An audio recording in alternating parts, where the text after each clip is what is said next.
Hi BookTube, Lynette here, and today's video is going to be my December wrap-up. So, if you clicked on this because of the thumbnail, you'll know that December wasn't the success that I'd hoped it would be. My plan for December had been to try and read books that I had on previous TBRs through the year and not gotten to, or started and not finished, and safe to say it didn't happen. I didn't read any of those books. I didn't read any of them at all. I read 3 books in total in December. 2 of those books were book club books, and one of them was for a festive readathon. That's it. That's all the reading. December for me is not the easiest of months, and yeah, I kind of do check out, and I did, especially checked out with reading. But yes, let's tell you what I did read. So the first book that I read is With a Vengeance. I can't remember the author's name, but the book picture will be here. This is a dark romance with a person who has gone back to their hometown.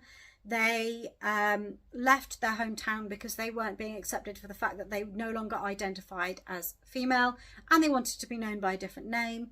They wanted to go out and explore and find themselves, only they didn't do the best for themselves, and they got into some trouble.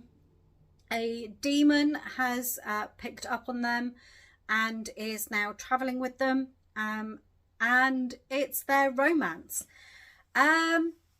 I quite enjoyed this. I quite enjoyed it. Yeah, I didn't expect to. I was pleasantly surprised by this. It had its problems, I'm not going to lie, and because it is LGBTQ plus IA plus, I get that the wrong way around, I'm so sorry. And it was someone who was using different pronouns, so they were using they, them, instead of she, her. I found that a little difficult to get into, because every time it said they or them, I was expecting it to be multiple people, because that's how my brain works, because that's the, how my brain's programmed, because that's how I grew up. And I'm trying. By the end of the book, I was starting to, every time I saw they, I was then going, no, that's that person.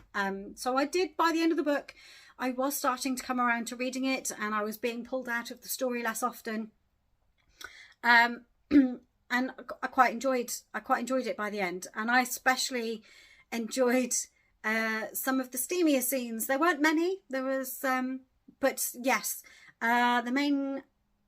the demon character definitely knew what they were doing, and yeah, I definitely enjoyed it for that.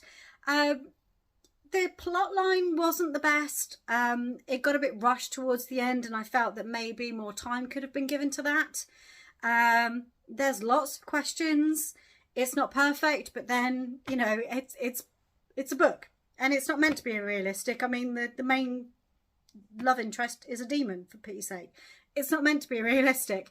But yeah, I just thought that there were some questions, but I did really enjoy it, and I'm glad I picked it up. The second book that I finished is I'll Be Home for Christmas by Abby Clancy. Abby Clancy is known for being married to a famous footballer in the UK, whose name I forget. Peter Crouch. I remembered. Married to Peter Crouch. She also won Strictly Come Dancing with Aliash quite a few years ago now. But yes, she has written a book with another author. It's been published by Mills and Boon, and it's about Jessica, who is a pop star, and she has been asked to go on tour with a really famous singer, gorgeous, good-looking singer.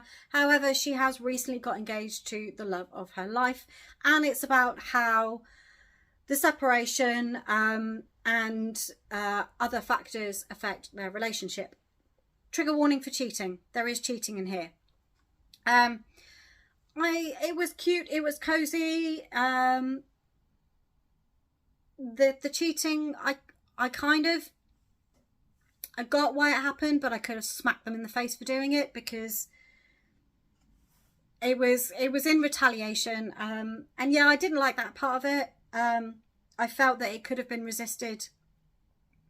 And the things that followed after were kind of a little bit, a bit overblown. So it was nice. It was Christmassy. It filled, you know, it wasn't Christmassy because only really the, you know, it's working towards Christmas. So although it's this lovely snow scene, it doesn't take place. It takes place over a period of time leading up to Christmas. Yeah, well, it's going to be on hold. I'm not going to keep this on my shelves now. I've read it.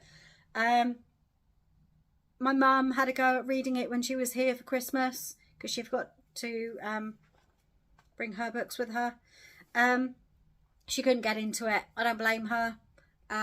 It's not her thing, actually, to be honest. I don't think it, I think it's a bit too, yeah, not my mum's thing. So yeah, definitely going on the unhaul pile. And yeah, but it filled a gap in the reading programme, and I read it for the festive readathon that took place at the beginning of December. And yeah, that was my second finish for the year. And my third and final finish for the year. I hate that this is my third finish for December. My final finish of the year as well. It wasn't my final book of the year. I did start reading another one, which I'll talk about in a moment. But my actual final finish of December and of 2022. And I hate you, Gavin, I can't get your last name out. How to Train Your Gavin, because this is your fault. This was, so With a Vengeance was the November book club pick for the Literature Club. My only other finish for December was the December choice for the book club, for Literature Club, and that was Regifted, Ganged by the Ghosts of Christmas. This book reminded me why I no longer read erotic romance. I used to read erotic romance. I used to read some quite heavy erotic romance. It's not a bad book. I say that. It's not a bad book. It's just... it's weird. It's a retelling of A Christmas Carol by Charles Dickens. A businesswoman is visited by 4 ghosts, because there are 4 ghosts in A Christmas Carol. She is visited by 4 ghosts who, I mean, they still run with the theme of, you know, past, present and future, to teach her a lesson, to change her ways. It's just the manner that they do that. I just, see, now, I gave it a 2-star. I gave it a 2-star, and I don't really know why, but I don't want to give it more than that. It wasn't a bad book. The writing wasn't terrible. I think it was just too much and too little space, and it was rushed, and I just didn't, yeah. I really hate that was my last finish of the year. Thanks, Gavin, for setting this for us, for choosing this. Steph, make better choices. Don't listen to Gavin next year, please. Oh, dear. Yes. So that was my final finish for the year. It wasn't my final start of the year. My final start of the year was the December book club pick for Cozy Book Club. And we picked Once Upon a Wardrobe by Patti Callahan. And this is based around Narnia. It's not a retelling of Narnia.